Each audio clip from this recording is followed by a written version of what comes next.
Semana passada começamos a nossa série, tem sido um tempo assim maravilhoso de reflexão nas Escrituras Sagradas, de entender e conhecer qual é o plano de Deus para a vida de cada um de nós. E quando nós estamos falando de felicidade, de alegria, primeiro nós temos que chegar às definições de tudo isso. Foi um pouco daquilo que a gente viu semana passada, né? Um reino de alegria, e quando eu faço parte desse reino, resta a mim viver de acordo com aquilo que é natural, do sobrenatural de Deus. Ou seja, a vida do cristão, a vida do discípulo de Jesus, ela é uma vida naturalmente sobrenatural, porque agora o natural para nós passa a ser o valor que o reino traz a nós, ou seja, a transformação, a nova criação que eu sou, é não ser mais natural, não obedecer a Deus, ou seja, eu tenho que desprezar a voz do Espírito que me ensina, que me instrui. Ou seja, naturalmente o Espírito agora fala conosco, porque ele diz lá: eu enviarei o Consolador, o Espírito que os convencerá do pecado, da justiça, do juízo. Ele diz que esse Espírito nos ensinaria a respeito de todas as coisas, ao ponto de que ninguém mais seria necessário nos ensinar coisa alguma, porque o próprio Espírito de Deus nos ensinaria a respeito de todas as coisas. Ou seja, nossa vida pode ter a plenitude se tão somente dermos ouvidos à voz de Deus, que fala conosco. Independente se você começou a sua jornada hoje, ou se você já tem muitos anos, é o Espírito que fala conosco. Fala assim, amém. E daí nós falamos sobre felicidade, tudo isso está lá no nosso canal do YouTube, você pode ir lá nas redes sociais, todas as pregações da semana passada já estão disponíveis, você pode assistir, ouvir. Eu acho que seria muito importante, se você não pôde estar conosco, né, e repensar o que nós definimos por felicidade, porque lá a gente falou um pouco daquilo que o dicionário diz, a filosofia fala, a psicologia aponta, mas o que a Bíblia diz a respeito de nós? O grande desafio é porque muitas vezes nós deixamos de ouvir o conselho de Deus para ir atrás de outros conselhos, e portanto, quando nós deixamos de ouvir a Deus, nós deixamos de falar o que Deus diz, deixamos de fazer o que Deus diz, e passamos a viver de acordo com os nossos pensamentos, as nossas ideias. E nós, hoje, vamos aprofundar um pouquinho mais.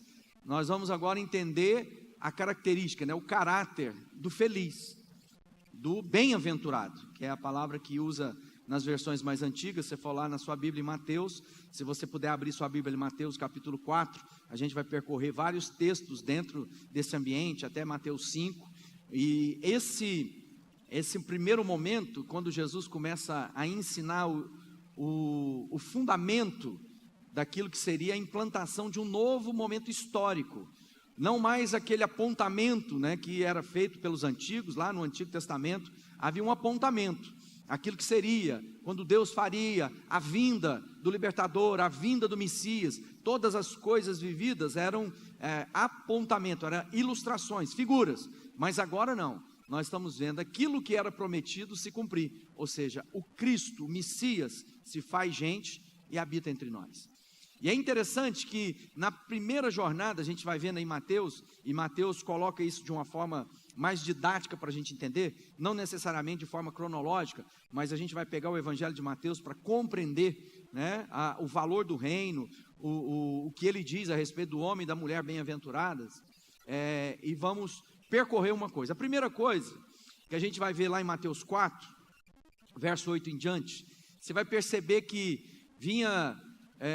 Jesus ainda não tinha saído para o seu ministério público, ele não tinha operado nada, no sentido de se mostrar como o libertador, como o prometido de Deus. Já havia a história de Jesus quando criança, quando adolescente, quando ele vai ao templo, havia as coisas. Agora Jesus, homem, é levado para o deserto para ser tentado.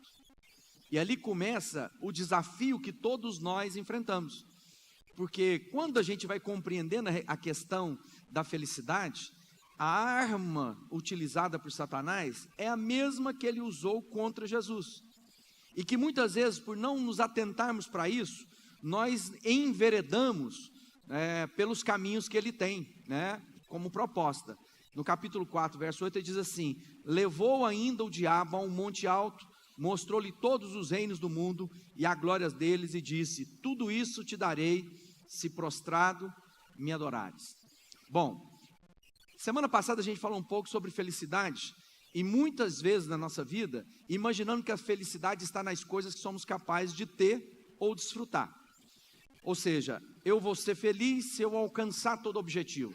Eu vou ser feliz se eu me casar. Eu vou ser feliz se eu tiver filhos. Eu vou ser feliz se eu melhorar de casa. Eu vou ser feliz se eu tiver o carro bom. Eu vou ser feliz se eu puder viajar. Ou seja, nós projetamos nas coisas e nas pessoas a condição de sermos ou não felizes.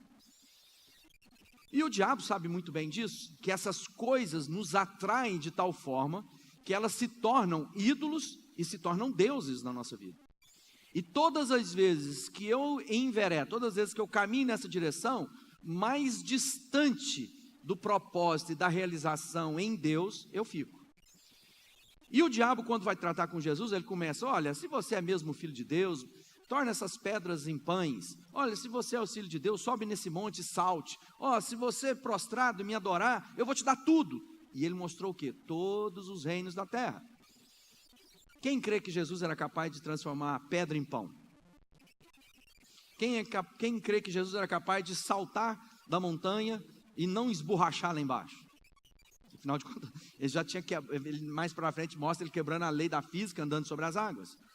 Ele multiplicou peixes e pães, ele curou enfermo, ele transformou água em vinho. Então, viver aquelas coisas não tinham grandes dificuldades. Aliás, quando a gente olha para as Escrituras Sagradas, quando a gente está pensando na forma diferente de pensar, que Deus propõe para que nós possamos viver a felicidade, nós temos que lembrar o quanto o Evangelho, o quanto as Escrituras Sagradas nos desafia na nossa lógica humana. Você já parou para pensar quantas coisas na Bíblia parece que não tem nada a ver com felicidade? Olha, se alguém te roubar a capa, você dá a túnica. Se alguém te bater numa face, você dá outra. Mais bem-aventurado, feliz é aquele que dá do que aquele que recebe. Na nossa vida a gente está sempre tentando fazer o quê? Receber, acumular, encher, depositar. Por isso que na Bíblia fala que o próspero não é aquele que é capaz de acumular. No reino de Deus, a pessoa próspera é aquele que é capaz de repartir mais. Então você quer medir a sua prosperidade? Não é o quanto você acumulou o ano passado. É você olhar e falar assim: fui capaz de repartir mais do que eu reparti anteriormente. Ou seja, isso é um cidadão que entendeu o reino de Deus. Mas isso não é a lógica humana, porque a lógica humana é o quê? Se alguém te bater, você devolve. Não é isso que a mãe fala muitas vezes para o menino? Menino, se você apanhar na escola, você bate nele também. Você não apanha, você bate. Ou seja, nós revidamos, porque esse é a natureza caída de o quê? De salvar a sua vida. A Bíblia é tão estranha que ela fala assim: aquele que quiser salvar a sua vida, preservar a sua vida, vai perdê-la. Mas aquele que voluntariamente a entregar, vai tê-la. Fala assim: mas como assim? Eu entrego, aí que eu tenho, eu dou, assim que eu prospero. Então, o reino de Deus é muito diferente. E aonde o diabo vem fazer essas propostas para Jesus? Ele vem para trazer confusão na identidade. E somos tentados constantemente na nossa identidade. A pergunta do diabo não era: você pode transformar a pedra em pão? Ele diz: se você é mesmo filho de Deus, prove. Se você é o filho de Deus, transforme. Se você é o filho de Deus, faça. Ou seja, a tentativa do inimigo é colocar uma dúvida naquilo que eu sou. E todas as vezes que eu enveredar na minha vida por um caminho de tentar ter, fazer, para me tornar, eu sou escravo. É mais ou menos assim. Quem aqui é um cristão, é um discípulo de Jesus? Muita gente pode dizer: estou tentando ser. Significa o quê? Que você não entendeu nada. Porque nenhum de nós, no nosso esforço, se tornará. Não há nada que comece no homem que vai terminar em Deus. Não há esforço humano, não há capacidade, habilidade humana de merecer o céu de Deus. Então significa o quê? Eu sou porque nele estou, ou ele por mim é, e portanto nós somos. Ou seja, eu sou o que sou porque Jesus fez o que fez. Não é pelo que eu fiz ou vou deixar de fazer, ou vou construir para me tornar. Eu sou aquilo que Deus diz que eu sou, ponto. Agora, mas é porque eu tenho uns problemas na vida. Nós vamos ter o problema o resto da vida, nós vamos transformando. Eu só não posso me acomodar numa prática de pecado, porque a Bíblia diz que quem vive na prática do pecado jamais conheceu a Deus. Ou seja, todas as vezes que a minha vida não aponta, não revela o Cristo, é pecado. Todas as vezes que eu não estou vivendo a minha vida, que exalte o meu Senhor e que não transforme e proclame Cristo em mim, seja na minha forma de relacionar com a minha namorada, com o meu marido, com o meu filho, na minha profissão, se isso não glorificar a Deus, eu não conheço a Deus. Por isso que agora a tentativa do diabo é, faça e prove que você é. E o mais interessante, ele fala assim, por último, ele fala assim, olha, eu vou te dar todos os reinos da terra, eu vou te dar tudo, se tão somente você me adorar. E aí, no pensamento que eu vou ser feliz, se eu tiver, o que eu faço? Pactos, alianças, quebro o meu pacto, minha aliança com Deus, para fazer com aquele que diz que vai me dar tudo, porque afinal de contas, o Jesus que nós servimos não promete essas coisas, pelo contrário, ele fala, você tem certeza que você vai me seguir? Eu não tenho nem lugar para reclinar minha cabeça. Então parece que os valores de Deus são muito diferentes dos valores dos homens, e portanto, se eu não compreender para quem Jesus está falando e o que ele está falando, eu vou surtar, porque eu estou em busca de algo que Deus nunca prometeu. Por isso que muita gente fica cocheando, hoje eu quero Deus, e qual é a tentação? De ir em busca dessas coisas para ser feliz. E muitos de nós estamos buscando a Deus porque queremos essas coisas. E não porque queremos a Deus na nossa vida. A gente não tem coragem de orar a oração do Pai Nosso. Seja feita a tua vontade. Nós queremos Deus, faça a minha vontade. Deus, responda a minha oração. Quando a gente entende que agora nós somos cidadãos, como a gente falou no domingo passado, eu sou cidadão do reino. E o que se torna o meu objetivo? Qual é a mudança e a transformação na minha própria existência? O que mudou por ser parte de um reino onde agora tem um rei? Lembre-se disso, só é reino porque tem rei. Quem é o rei?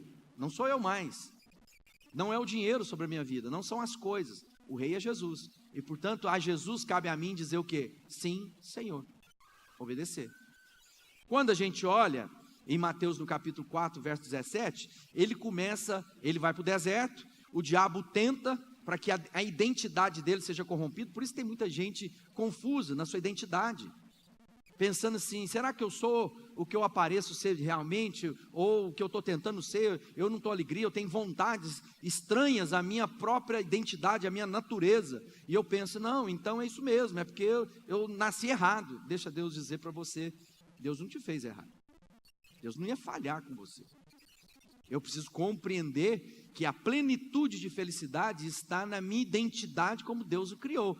Toda tentativa de encontrar alegria, prazer, realização em outra coisa que não aquela que Deus me criou, é frustração, é angústia, é medo, é abandono, é solidão, é distanciamento da fonte da vida que é Deus. Quando então Jesus sai daquilo, depois de ter sido tentado, a primeira coisa que ele começa a fazer é, olha, daí por diante passou Jesus a pregar e dizer, arrependei-vos, porque está próximo o reino de Deus. Se você quer viver a felicidade plena que Deus tem para você, primeira coisa, lembre-se de que nós somos tentados em ir atrás das coisas, na tentativa de ser feliz, mas nunca seremos felizes se essas coisas estiverem solapando, se elas estiverem deteriorando a minha identidade. Isso é muito sutil, a gente vai aprender isso no culto aqui na frente, porque as nossas decisões, muitas vezes, nada tem a ver com a nossa identidade, tem a ver com o nosso apetite, com a nossa ganância. Eu falo para o meu filho fazer essa ou aquela profissão, não porque é a vocação dele, mas porque eu sei que vai dar mais dinheiro. Nós escolhemos, a profissão, onde é que você está trabalhando, muitas vezes só pelo salário, não é pela sua vocação. Então eu sou corrompido naturalmente, e não vai encontrar plenitude de vida fazendo outra coisa que não aquela que Deus me enviou a fazer, a realizar, materializar, encarnar. Mateus 4,17 diz, daí por diante Jesus começou a pregar o reino, confessar, ele diz arrependei-vos. O que é arrependimento? Olha, eu estava buscando na minha vida essas coisas, na intenção de encontrar felicidade, porque eu aprendi assim, foi assim que meus pais me ensinaram, meus avós, os amigos que eu estou inserida, o círculo social que eu vivo, é essa a prática. E Deus está dizendo, mas não é essa a prática do reino de Deus. O reino de Deus tem outro valor, e eu estando na direção que não aquela que é o valor do reino, eu não estou no reino, porque o reino não está fora de mim. Lembra da semana passada? O reino está dentro de nós, e portanto o reino agora em mim determina a minha postura, a minha caminhada, a minha jornada. Todas as vezes que eu estou vislumbrando alguma coisa que está à minha frente, eu às vezes não percebi a obra de Cristo na cruz.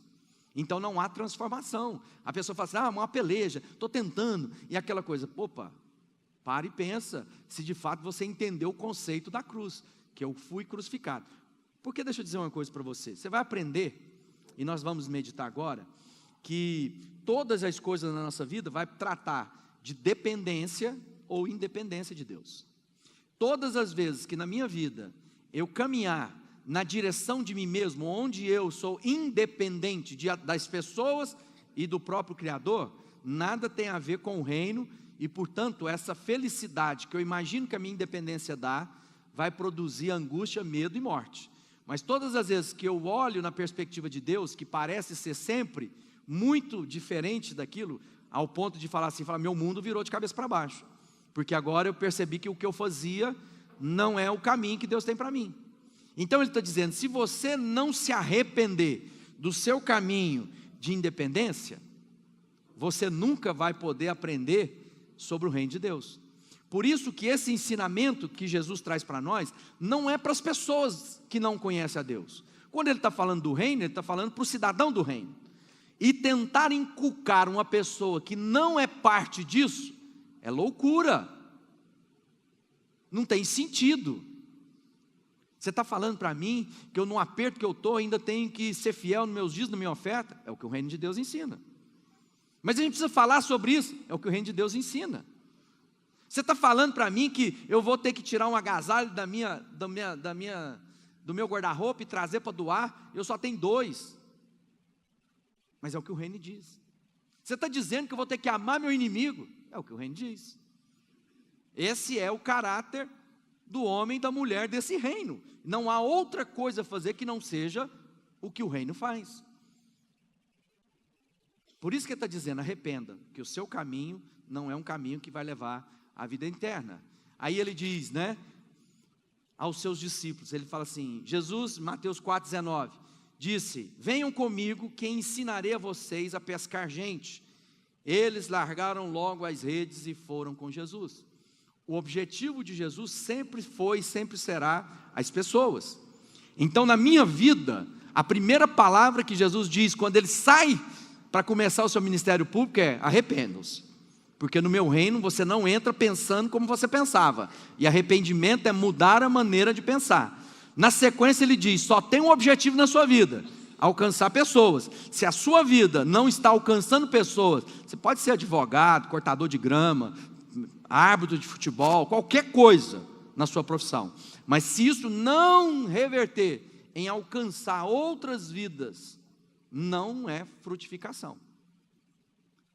Então ele está dizendo, venha e eu vou ensinar vocês um caminho. Na sequência, diz lá, e ele sobe ao monte e começa a ensinar. Alguns estudiosos dizem que é nesse momento em que aquilo que era a equivalência de Moisés, onde Moisés recebeu as leis, ele subiu ao monte, recebeu de Deus as leis e compartilhou com o povo. Agora Jesus diz, ele sobe ao monte, se assenta com os discípulos e começa a dizer, agora eu vou ensinar para vocês uma nova legislação. Muitas vezes no primeiro momento as pessoas falam assim, uhul, ficou bom, porque Jesus agora diz que nós não precisamos mais da lei, nós vamos poder viver a nossa vida do jeito que é, graça, agora não podemos fazer o que quiser. E Jesus diz, olha, presta atenção, eu não vim revogar a lei, eu vim cumpri-la. E mais do que isso, o que eu venho trazer para vocês supera a lei. Porque se vocês apenas tentarem cumprir a lei, primeiro vocês vão descobrir que não são capazes, porque sem a graça de Deus, sem a bondade de Deus, nós somos escravos do pecado. Mas uma vez livres do pecado, nós vivemos sobre a lei do amor de Deus. E ele diz assim, eu vou começar a ensinar vocês algo que é muito superior. Por exemplo, Adultério não é apenas se deitar com outra, mas é desejar a outra, ou o outro. Assassinar não é mais alguém que vai lá e deu um tiro e tirou a vida. É quando você chama o outro de tolo. Então ele está dizendo para nós, olha, a minha jornada, a vida nova que eu tenho para vocês, exigirá de vocês a vida inteira. Exigirá de vocês santificação. Exigirá de cada um de nós, dedicação completa. Não a salvação, porque a salvação foi nos dada gratuitamente. Não é o que eu fiz, ou o que eu faço, ou o que eu farei, mas é o que Jesus fez, e uma vez por todas. Sou salvo pela graça. Isso não vem de vós, é dom de Deus. Sois salvos pela graça, por meio da fé. Então, amado, as bem-aventuranças que agora ele começa a ensinar, parte do pressuposto. Primeiro, você tem que conhecer a sua identidade, porque o que nós vamos falar de valores não se aplica a outros cidadãos que não sejam do reino. Isso não tem a ver com aqueles que estão vivendo a sua vida sem Deus, isso tem a ver com quem é de Deus.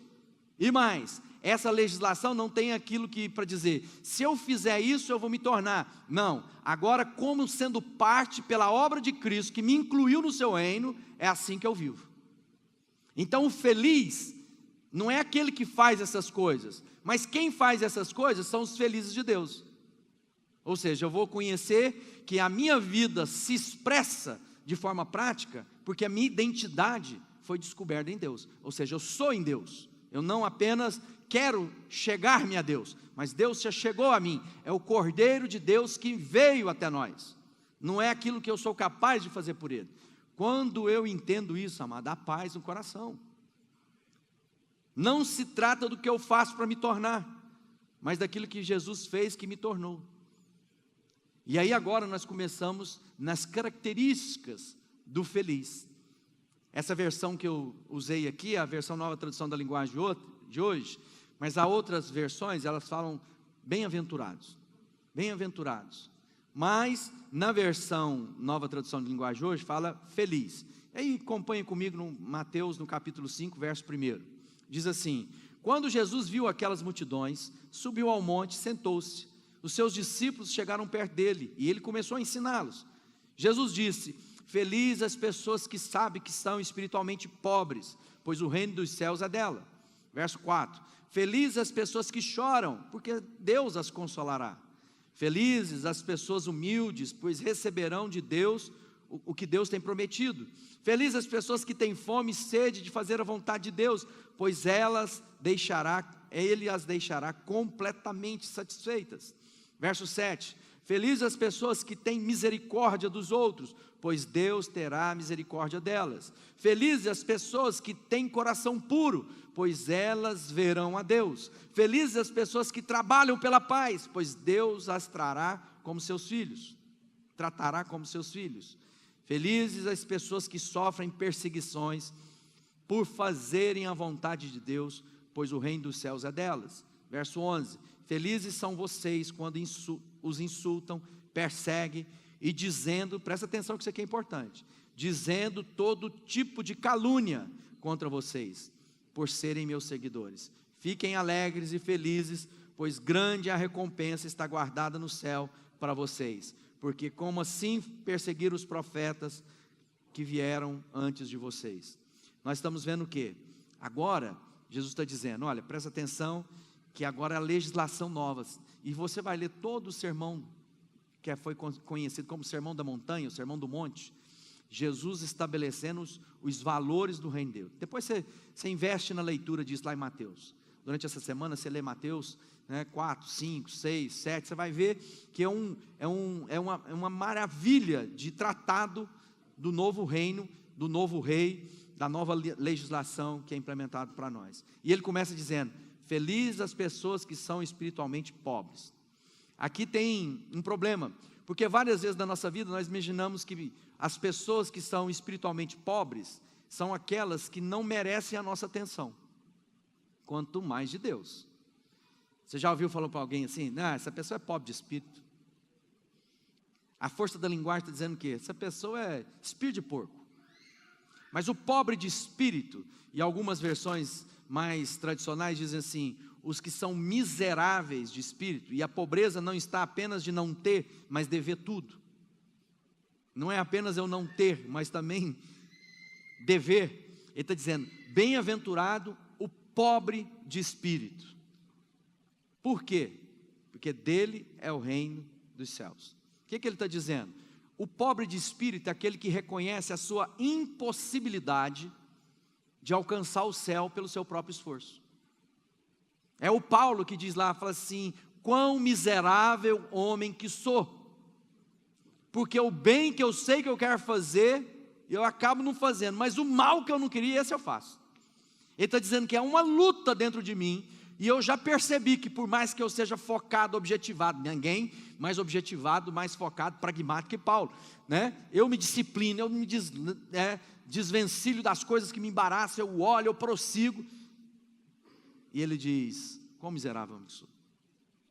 Todas as vezes que eu me torne arrogante espiritualmente, eu sou um cara, eu tenho visão, eu sei tudo a respeito do reino, cuidado, porque nós começamos a ficar vaidosos, orgulhosos, presunçosos, e a Bíblia diz que Deus resiste ao soberbo. É o homem que vai lá para a sinagoga, lá para a casa de oração, para o templo, e diz assim, obrigado Senhor, o religioso, porque eu jejuo, eu oro, eu dou o meu dízimo em dia, eu sou liberal nas minhas ofertas, obrigado, porque eu não sou como esse homem, porque tinha um outro homem lá, que era um homem que era um publicano, alguém que ninguém levava em consideração, não tinha nada de religioso, e esse homem estava no chão lá, batia a mão no peito e diz, Deus tem misericórdia de mim, Deus tem misericórdia de mim, Deus tem misericórdia de mim.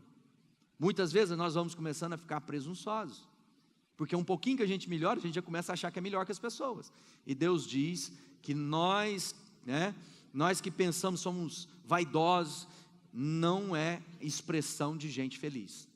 Não é eu me tornar pobre de espírito que vai me tornar feliz. Eu que sou cidadão do reino da alegria e que feliz sou, revelo na minha vida essa consciência de pobreza e necessidade de Deus. Não é que eu vou fazer essas coisas e vou me tornar feliz. O feliz tem como característica na sua vida essas coisas. Compreendendo o que eu estou dizendo? Por quê? Porque felizes os que choram. E Jesus coloca isso na sequência. Felizes os que choram, pois Deus os consolará. A gente faz uma confusão desse chorar. Tem gente que é manteiga derretida. Põe ele de pressão e começa a chorar. Não é disso que está falando. Então tem que ser forte? Também não é disso. Não adianta eu querer de valentão. O que está dizendo ali é que, diante da minha consciência, da minha pobreza espiritual, eu choro diante de Deus a minha condição de pecador. Então eu choro quando eu, de novo, respondo mal a uma pessoa, que eu deveria ser mais gentil com ela. Aí eu vejo o que? De novo, o pecado me dominando. Quando uma vez mais eu estou por caminho de morte. Então quando eu choro a minha condição, quando eu confesso a Deus, quando eu chego lá para Deus e falo, Deus tem misericórdia de mim. Quando eu confesso o meu pecado, quando eu declaro que, olha, eu estou chorando a minha condição, não é o que fizeram comigo, fizeram isso comigo, me chamaram a atenção na frente de todo mundo, gente cheia de dedos, que você tem que saber abordar, porque ela é melindrosa, taça de vinho, que você qualquer coisa, explode. Não é disso que está falando de gente firme, forte, no sentido de quê? Do seu caráter forte, da sua convicção forte, mas que diante de Deus chora a sua condição de pecador. Não há arrogância. Por quê? Porque eu sou pobre, eu preciso de Deus, eu sou miserável de Deus. Então, quando o Espírito vem tratar, não é chorar as minhas dores, o que aconteceu, o que falar de mim lá no meu trabalho, tem um perseguindo, vou chorar porque está me perseguindo, a gente vai chegar nisso. Felizes as pessoas mansas, porque receberão o que Deus tem prometido. A versão João Ferreira de Almeida diz o quê? Feliz os mansos, porque herdarão a terra. Pensar que manso herda céu, até parece que convém, mas manso herdar a terra, primeira coisa, definição de mansidão. Manso não tem a ver com folgado. A gente às vezes, pelo vício de linguagem, fala assim, não, aquele cara é manso. Vai chegando, mal chegou, já quer sentar na janelinha, já viu aquela história, né? Então ele é folgado, ele é folgado, ele vai entrando e vai se ocupando daquilo que não é próprio. Não, quando está falando de manso, Jesus era um homem manso, mas vigoroso, firme, forte, convicto. Moisés era um homem manso. E olha que Moisés não entrou na terra porque apelou. Deus fala para ele, fala para a pedra, e pum, bateu na pedra, você não vai entrar. Manso é aquele que, nas suas convicções, abre mão do senhorio sobre você mesmo e se submete à vontade de Deus. Seja feita a tua vontade, na terra, no céu e na minha vida. Ele está dizendo que, Deus, eu não vou resistir, eu vou deixar que o Senhor me molde na sua vontade. Você está pronto a se submeter? Por quê? Quando eu me submeter a isso, eu vou herdar a terra. Mas os homens, tanto, aqui poderia ser de cabeça para baixo, os homens dizem o quê? Se você for manso, se você for muito passivo, esperar em Deus, você vai perder, porque o mundo é dos espertos, o mundo é do forte, é do leão, é a lei da selva. E aí Deus fala assim, não, o manso vai herdar a terra. Por quê? Porque Deus vai conceder aos seus aquilo que nem olhos viram, nem jamais subiu ao coração, que Ele tem preparado para nós. Então, amado, é um paradigma que precisa ser transformado. Mansidão é se sujeitar totalmente a Deus. Feliz as pessoas que têm fome e sede de fazer a vontade de Deus, pois deixará completamente satisfeito. E às vezes a gente confunde dizendo, manso é aquele, o feliz é aquele que vai fazer a vontade de Deus, porque Deus vai fazer tudo que Ele quer. Não, a gente confunde, confia no Senhor e Ele satisfará os desejos do seu coração. E na verdade lá entrega os teus caminhos ao Senhor, confia nele e Ele satisfará os desejos do seu coração. Quando eu entrego meus caminhos a Deus, eu já estou dizendo para Deus o quê? Seja feita a tua vontade. E portanto a minha oração vai deixar de ser menos lobby para que Deus faça o que eu quero, para muito mais me identificar com a vontade de Deus na praticalidade da minha vida. Então o que vai acontecer isso? Minha oração vai ser respondida. Os misericordiosos, porque receberão misericórdia. Ele está dizendo que se você não aplicar o mesmo perdão pelo qual Deus te perdoou, como Deus te perdoou, você não vai alcançar perdão, você não vai alcançar misericórdia. Então tem muita gente que entra para o reino de Deus e continua com as cédulas de débito das pessoas que o ofenderam, e espera que Deus pese a mão naquelas pessoas. Quem já ouviu essa frase? Deus vai pesar a mão nele. Ao invés de eu pensar, Deus teve tanta misericórdia de mim, Ele vai ter misericórdia dele. Foi mais ou menos como Jesus, como Estevão. Jesus subindo na cruz e falando, Pai, não leve em consideração, eles são ignorantes. Ou Estevão lá sendo apedrejado, Jesus, não leve em consideração, eles não compreenderam. Mas muitas vezes a gente não é misericordioso. Os puros de coração, porque verão a Deus. Uma das práticas claras nos tempos de Jesus, era orientação da antiga legislação, havia necessidade de se banhar o tempo inteiro. As pessoas não podiam entrar ou fazer qualquer ofício no culto, sem que estivesse totalmente purificado, e era purificado pelo banho.